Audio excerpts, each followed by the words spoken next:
Hey, thanks for running the parachute station today. One of the premier Adventure Day challenges. So when the kids come over to this one, the parachute will probably already be laid out. Go ahead and tell them, hey, go ahead and grab a color. You should not need to share a color. So kids should all have a color on their own. They're not sharing with anybody, and they're also not splitting colors. So I just have this kind of mini parachute to help model. So like when I come over, I might grab this green one, for example. Also, let the kids know that we're not really going to need the handles today, so they can just grab the color. All parachute games work a little bit better if all the gaps are filled. So depending on the size of the class, try to just kind of minimize any more than one gaps. So like a kid, a gap, a kid, as opposed to like a kid, gap, gap, gap, a kid. It'll just work a lot better if we can kind of fill the gaps. So encourage parents, volunteers to go ahead and jump in there. The first one we can do is called Shark Attack. So this one is a pretty funny one. So basically, when kids get their color, you can encourage them just to kind of shake it, just to get some wiggles out. And then you can tell them they can go ahead and sit down with their legs under the parachute, kind of like this. So they're kind of sitting on their bottom, their legs are straight out in front of them. And so the parachute is now an ocean. And when you tell them, they're just going to start slowly shaking the ocean. So you can kind of go ahead and model that. They can just shake it a little bit, some nice gentle ocean waves. At that point, you're going to pick two random sharks that are going to crawl under the parachute, and they're going to go swimming and crawling around. Now, the intention of the sharks is at some point, when you say go, they're going to secretly sneak under the parachute and grab ankles. I tell the kids, make sure you're not making anybody feel unsafe, but just grab ankles to let the student know that you're there. If you're on the outside of the parachute and you're shaking it and your ankles get grabbed, the idea here is you're going to put your hands up and you're going to wave them like crazy and you're going to say, oh no, a shark's got me. And you're just going to really yell that as loud as you can. And I want kids to really like practice saying that so you can all like practice together like, oh no, a shark's got me. Once they practice that, the idea behind that is if they're not rescued by the time they finish that sentence, so I get grabbed, oh no, a shark's got me. If they have not been rescued, they're going to go ahead and go under the parachute and join the shark team and start trying to get other kids. So that's the intention behind the sharks. Now, at the beginning of the game, you're also going to designate two lifeguards. The lifeguards are going to be standing up and they're out of the parachute.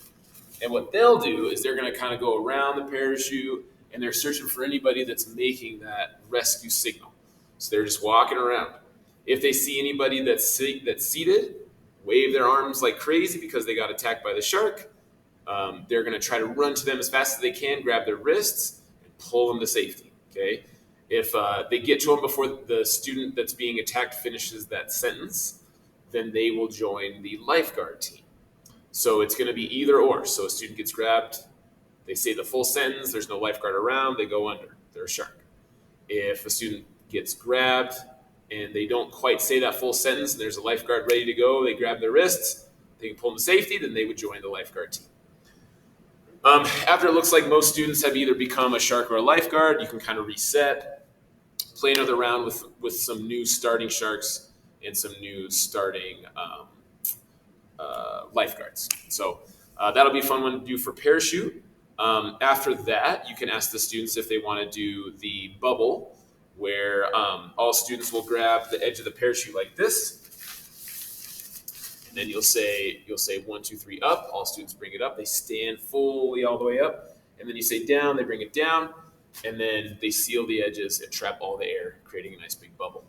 You could have them practice that. You could ask the students if they want to go inside the bubble, which all that would involve is 1, 2, 3 up. They bring it up. You say down. They bring it behind their whole body.